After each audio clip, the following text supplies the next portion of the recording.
BA semester 4 students, आज मैं फिर से यूनिट 4 आपके जो वायलेंस अगेंस्ट वीमेन की टॉपिक है उसको फिर क्लियर कर रही हूँ। पहले तो हम लोग डेफिनेशन, नेचर, कैरेक्टरिस्टिक्स हमने कल कर लिया है, कैच, कॉजेस, कंसिक्वेंसेस भी, लीगल एंड सेफगार्ड, और वायलेंस का एक्चुअल मीनिंग क्या होता है उसको आप फिर से आपको आज आपका ये सारा लास्ट यूनिट है अप्लाइड सोशल साइकोलॉजी का, जो आज मैं फिनिश करने जा रही हूँ। तो टाइप्स ऑफ वायलेंस में ये सारी चीजें आ जाएंगी, जैसे हिंसा, उत्पीड़न, प्रहार आदि को वायलेंस कहा गया है। एक्चुअल मीनिंग यही होता है। और ऐसे हिंदी शब्द हिंसा को अंग्रेजी में हम वायलेंस कहते हैं, जिसके विभिन्न प्रकार के रूप देखे जाते हैं। घर के परिवारों के बीच हिंसा, पास पड़ोसियों के बीच में हिंसा, गांव वालों का दूसरे गांवों की हिंसा, प्रत्येक आने वाले दिनों का समाचार होता है। महात्मा गांधी ने अहिंसा, नॉन वायलेंस का प्रयोग किया था और कहा था कि यदि तुम्हारे गाल पर कोई एक थप्पड़ मारे ना, तो तुम उसके आगे दूसरा गाल भी मरवाने के लिए हाजिर कर दो। किंतु आज का रूप क्या है? किसी ने एक आंख दिखाई तो दूसरा थप्पड़ या मुक्कों का प्रहार फिर तो करने के लिए तैयार हो जाता है। फिर तो देखिए, देखते देखते एक अच्छा खासा जंग भी शुरू हो जाता है। और सोशल साइकोलॉजी के एक प्रसिद्ध लेखक बैरन ने अपनी निजी जिंदगी का एक उदाहरण भी दिया है। उन्होंने बताया कि जब उनकी उम्र केवल 10 वर्ष की थी, तो एक बार वे खेल से लौटने पर, मतलब कहीं खेलने गए तो वहां से लौटने पर, ये बैरन ने अपना एग्जाम्पल दिया है, कहीं खेलने गए तो वहां से लौटते समय उन्होंने अपने छोटे भाई 4 वर्षीय रिचर्ड को देखा, जो एक फूल पर बैठी मधुमक्खी को देख रहा था। एक कहानी, ये बहुत इंपॉर्टेंट कहानी, इसको सुनिए आप लोग। और पड़ोस की बड़ी लड़की नैन्सी नाम की एक बड़ी सी लड़की रिचर्ड को उसका रही थी कि वो उस मधुमक्खी को पकड़ ले। बैरन ने नैन्सी को इस हरकत के लिए डांटा और अपने छोटे भाई को मना किया। नैन्सी ने रिचर्ड को फिर उस्काया और बैरन पर व्यंग किया कि देखते हैं कि यह बहादुर तुम्हें कैसे बचाता है। बैरन अपने भाई की सुरक्षा के लिए दौड़ पड़ा और नैन्सी ने को धक्का दे दिया। नैन्सी रोलर स्केट पर थी और आकर उसके मुंह पर थूक दिया। इस पर बैरन ने नैन्सी को ऐसा धक्का दिया कि नैन्सी बुरी तरह गिर गई थी और रोते चिल्लाते अपने घर पहुंची। बैरन के पेरेंट्स नैन्सी के घर बैरन को लेकर गए तथा उसे माफी मंगवाई। और इस घटना का परिणाम बैरन के जीवन पर काफी पड़ा। और बैरन ने अपनी पुस्तक में लिखा भी है कि आज एग्रेशन 2 व्यक्तियों का जंग ही नहीं बल्कि एक हिंसा का प्रसार, यानी बड़े बड़े ग्रुप समूह, यानी गांवों और शहरों में वृहद रूप धारण कर लिया है। आज हिंसा, आक्रमण, हत्या व्यापक रूप में फैल गया है।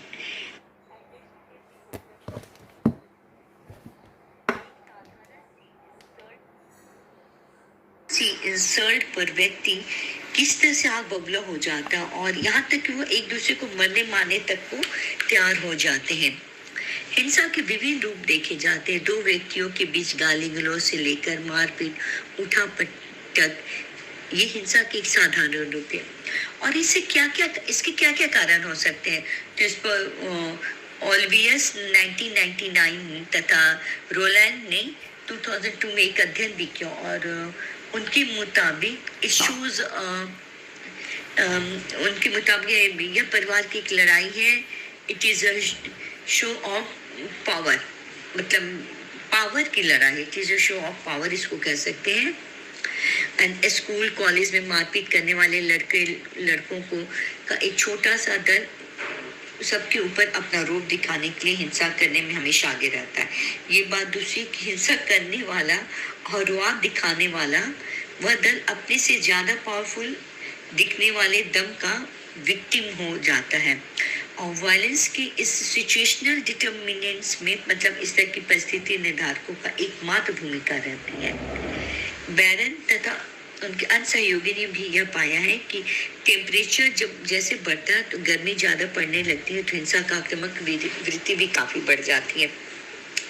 नॉर्मल हम लोग देखते हैं ना कि जब टेम्परेचर हाई रहती है या गर्मी के मौसम में अननेसेसरी हम लोग खींचे रहते हैं, फिजिकली थोड़ा मतलब गर्मी से परेशान रहते हैं, तो मूड भौं अक्सर चढ़ी रहेंगी या बहुत कम नॉर्मल बैठेंगे कूल, तो एक हिंसक आक्रामक वृत्ति जो है काफी बढ़ जाती है। और कुछ दूसरे मनोवैज्ञानिकों ने रॉटन 1957 ने भी यह पाया कि दिन की गर्मी बढ़ने के साथ साथ एग्रेशन की घटनाएं भी बढ़ती हैं, और रात का जो टाइम होता है ठंडक, उसमें ठंडक होने से वह एग्रेशन की क्रियाएं कम होने लगती हैं।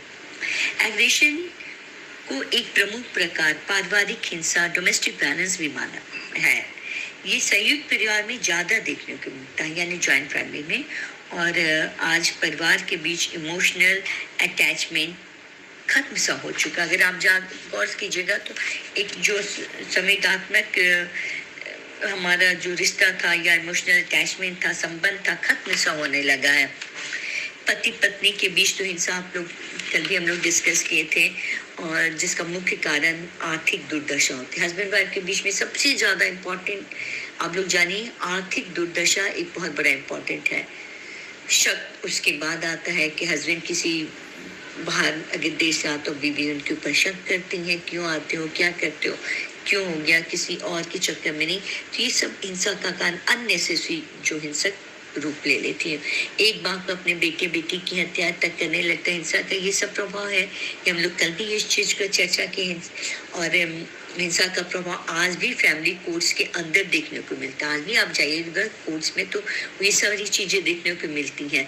जब विवाहित महिलाएं अपने पति के अत्याचार के कारण डाइवोर्स मुकदमा दायर कर देती हैं, यहाँ तक कि और पारिवारिक अनुशासन का लोभ, जिसमें माँ बाप का उनके बच्चों पर कोई नियंत्रण भी नहीं रह जाता, उस पर परिवार में हिंसक पति, वायलेंट हस्बैंड जो होता तथा वायलेंट वाइफ्स जो होती पाए जाने की ज्यादा संभावनाएं होती हैं।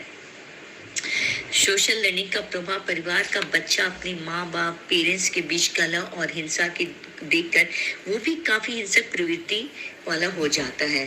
परिवार में हिंसा बढ़ने का प्रमुख स्रोत है परिवार में बेरोजगारी, भूखमरी और अवांछित बच्चों का पैदा होना पति पत्नी के बीच वायलेंस का मूल कारण होता है। फिल्म, टेलीविजन या पत्र और मैगजीन्स और में वायलेंस की घटनाओं का विस्तार पूर्वक वर्णन अन्य लोगों में वायलेंस के प्रति उत्सुकता तथा आंतरिक तत्परता, इंटरनल रेडीनेस का की स्थिति उत्पन्न कर देती है। वैसे व्यक्ति जिनके व्यक्तित्व में शील गुण यानी उसकी पर्सनैलिटी टेस्ट, अविश्वसनीयता, झूठ बोलना तथा अनैतिक कार्यों के प्रति ज्यादा मुखातिब होना, ये सारी चीजें जो है हिंसा को आगे बढ़ाती हैं।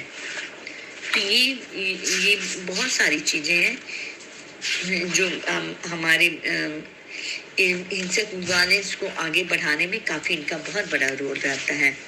परिवार में आप देखोगे सबसे बड़ी चीज होती है परिवार के बीच जो हिंसक भावनाएं होती है, और ये बात ही कभी कभी पास पड़ोसियों तक पहुंच जाती है। पड़ोसी आ जाते उनको बचाने के लिए बहुत सारे ऐसे केसेस, बीइंग अ काउंसलर मैंने कोर्ट में भी ये काउंसलिंग की है, बहुत सारे केसेस जाके सॉल्व किए, तो मैं एक्सपीरियंस बतलाती हूँ कि इनसे ये जो डोमेस्टिक वायलेंस किस तरह से हस्बैंड वाइफ की जो ये लड़ाई होती है, एक सामाजिक लड़ाई हो जाती है, सोशल वायलेंट हो जाता है। तो रीजन इज बिहाइंड दैट कि मान लीजिए हस्बैंड वाइफ के बीच में लड़ाई होती है, आप बहुत ज्यादा एग्रेशन में आ जाते हैं, आपके पड़ोसी भी सुनते हैं, पड़ोसियों से डिस्टर्ब होकर अगर आपको नॉक करते बोलते समझाने के लिए आ जाते हैं कि भाई हम आपके इस व्यवहार से एक दिन नहीं 2 दिन वो शांत रहता पड़ोसी, तीसरे दिन जब अनबेरेबल होता तो उसको समझाने की कोशिश करता है। नतीजा ये कि आपसी ये लोगों का लड़ाई जो हस्बैंड वाइफ का वो सामाजिक लड़ाई हो जाती है। वो बाहर को पड़ोसियों के 2 शब्द उसको बोल के समझाने की अच्छी कोशिश कर रहा है, और समझाने में 2 शब्द वो एक्स्ट्रा भी बोल देता है। ऐसा भी होता है कि चलिए आपके घर में होते हमारी बीवियां, अब उसकी वो एक दूसरे के ऊपर आपसी लड़ाई हस्बैंड वाइफ भूल गए, दूसरे के ऊपर वायलेंट होने लगे। अब ये पारिवारिक हिंसा क्या होता है, सामाजिक हिंसा। उनको बचाने के देखे तीसरा आके खड़ा हो गया कि देखिए ये लोग के घरेलू लड़ाई में हमने ऐसे समझा, ये हमसे ऐसे उखड़ के बोले, ये अपने आप को क्या समझते, वो अपने को, यहाँ तक कि ऐसी हिंसक मतलब कि व्यवहार उन लोगों में एग्रेशन बढ़ जाता है, और खुदा ना खास्ता अगर वो पड़ोसी अगर उस हस्बैंड वाइफ की लड़ाई में कोई महिला अगर उस पुरुष का सपोर्ट कर देती है तो मत पूछे, तब तो जो हस्बैंड वाइफ का संबंध है एक डेफिनेटली डाइवोर्स की स्थिति को ले जाता है, और बहुत फनी भी होता है और बहुत सीरियस भी केस बन जाती है। घरेलू हिंसा अधिकतर हस्बैंड वाइफ से भी ज्यादा सास ससुर डॉरी को लेके होता है, और चूंकि पहले बहुत ज्यादा ये जो व्यवहार हिंसक घटनाएं जो होती थी औरतों के साथ ये सहती थी, और आज मैंने पहले कल भी आप लोग को बताया था इस एग्जाम्पल में कि और आज चूंकि एजुकेटेड होने लगी महिलाएं, और इसीलिए शिक्षा का प्रचार भी किया गया कि सब लोग पढ़ लिख के आगे बढ़े। तो ये जो बहुत ज्यादा वायलेंस होता है घरेलू हिंसा, इसमें बहुत ये हिंसा ही जाकर के बाद में अगर भाई भाई के बीच में होता है, पड़ोसी या कोई भी आप उसको बाहर का अपना कोई भी ऐसा आदमी बैठा उसके सामने अगर हिंसक घटनाएं हो रही, कोई लड़ाई झगड़ा हो, किस तरह से हिंसा का रूप ले लेती है।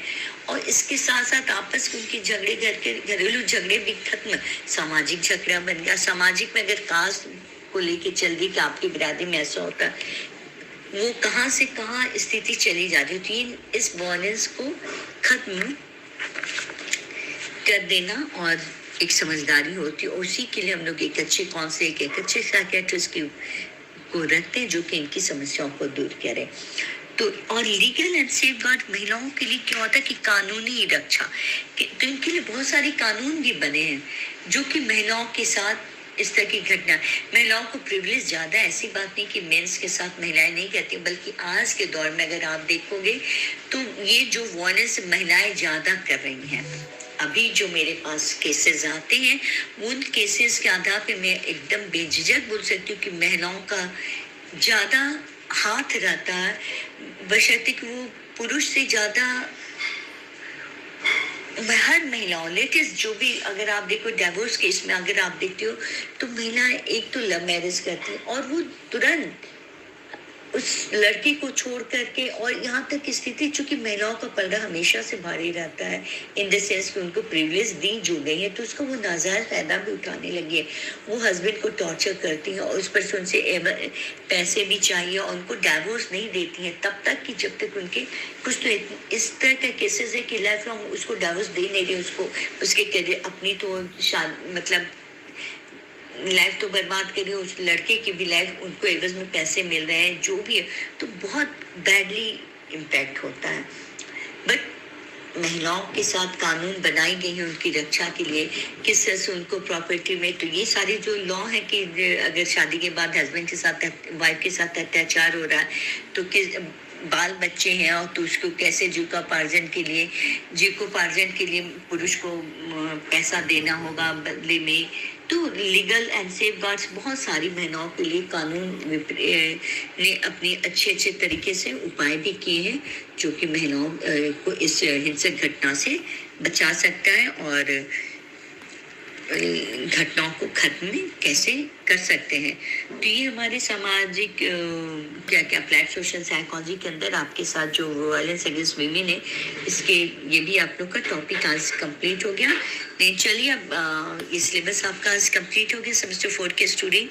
तो I hope you all do well and stay healthy and stay safe at home. Take care, all the best. Thank you for the end of this applied social psychology topic. तो ये आज आप लोग का ये भी यूनिट कंप्लीट हो गया। Okay, thank you.